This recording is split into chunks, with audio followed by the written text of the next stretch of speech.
20,000 रुपए सैलरी है गांव में। গ্রামের সাদাসিধে গল্প ও অভিনয় শিল্পীদের সহজাত অভিনয় দিয়ে প্রথম 2 কিস্তি মাত করেছিল ওয়েব সিরিজ পঞ্চায়েত। অপেক্ষাটা ছিল তৃতীয় পর্বে সেই প্রত্যাশার চাপ কতটা সামলে নিতে পারেন পরিচালক। তাহলে কতটা জমলো পঞ্চায়েত এই নতুন সিজন?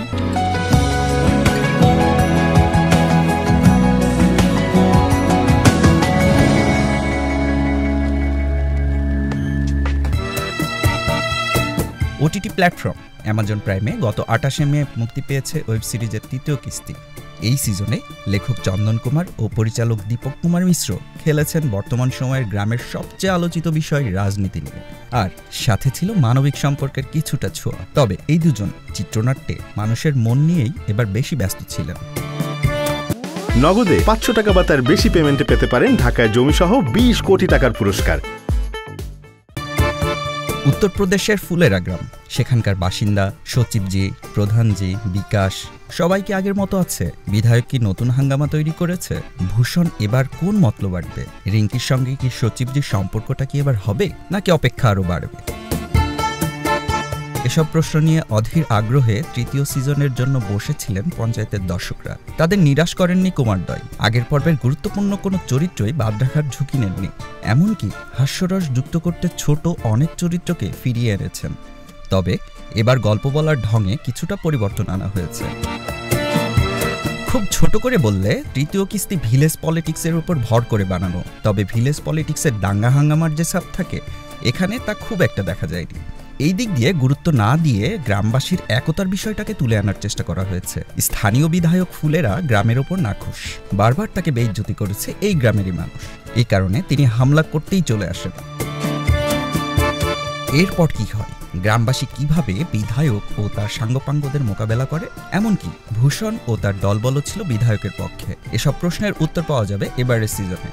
এমনকি প্রধানজি ও ভূষণ নিজেদের রাজনৈতিক ফায়দার জন্য গ্রামে কি করতে পারেন তা বোঝানো হয়েছে খুব সহজভাবে। তবে এতেও হাস্যরস ঢেলে দেওয়া হয়েছে পরিমাণ মতো।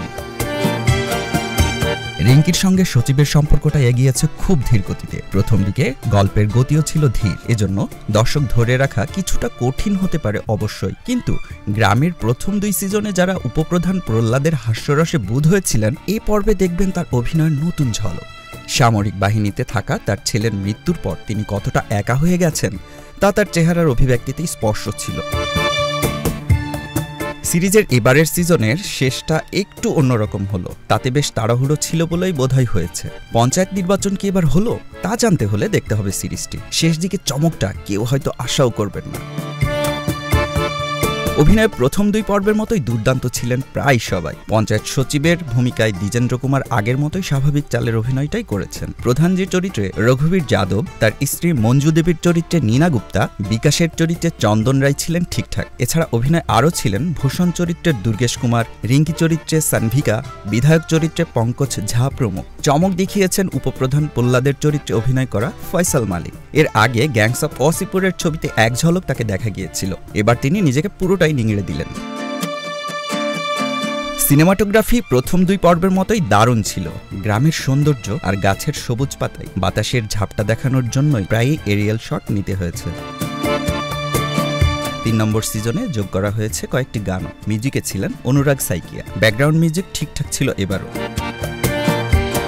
সব মিলিয়ে পঞ্চায়েতের সিজন 3 উপভোগ্য অবশ্যই। রহস্য, রোমান্স আর খুন খারাপিকে একপাশে সরিয়ে রেখে একটু নির্মল বিনোদন পেতে চাইলে অবশ্যই দেখতে পারেন সিরিজটি।